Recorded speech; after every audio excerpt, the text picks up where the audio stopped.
नमस्कार. आजचा विषय आहे विद्यार्थी आणि पालकांसाठी. ज्याप्रमाणे शिक्षकांवर विद्यार्थ्यांची जबाबदारी असते, तर ती विद्यार्थ्यांची नुसती जबाबदारी म्हणजे स्टुडंट्स वर्गात आले आणि त्यांना लेसन टीचिंग केला आणि झाली आमची जबाबदारी पूर्ण, असं नसून विद्यार्थी आणि शिक्षकाचं एक मैत्रीपूर्ण नातं असलं पाहिजे किंवा एक जवळीक विद्यार्थ्यांना आमच्याविषयी वाटली पाहिजे शिक्षकांबद्दल, की कारण जेणेकरून विद्यार्थी हा मनमोकळेपणाने शिक्षकांजवळ त्याच्या अडीअडचणी सांगू शकेल. पण आज जेव्हा आपण बघतो की विद्यार्थी जे आहेत ते शिक्षकांसोबत मैत्रीपूर्ण वागतात, पण काही विद्यार्थी जे आहेत की त्यांना असं वाटतं की शिक्षक वर्गात आले आणि काहीतरी टॉपिकवर जर ते बोलायला लागले तर त्यांना असं वाटतं की सुरू झाली मॅडमांची आता बडबड, आता काही प्रश्न नाही.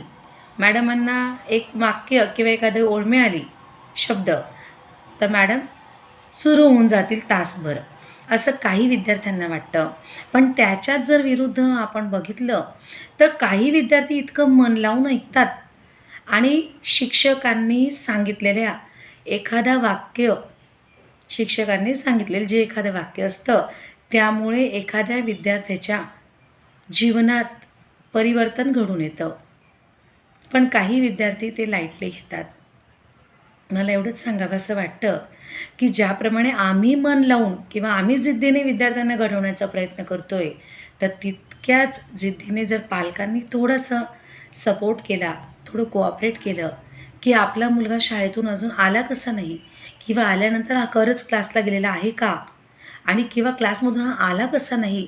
रविवारी जर विद्यार्थी म्हणतोय, विद्यार्थी आईला म्हणतोय आई मी थोडंसं फिरून येऊ का, तर आईचं पण काम आहे की ठीक आहे तुला कुठे जायचं आहे, तू कोणासोबत जातो आहे.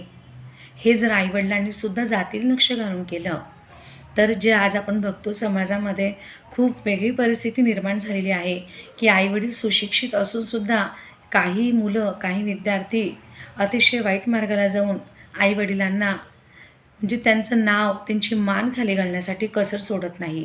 याला कारणीभूत कुठेतरी आपणही असतो.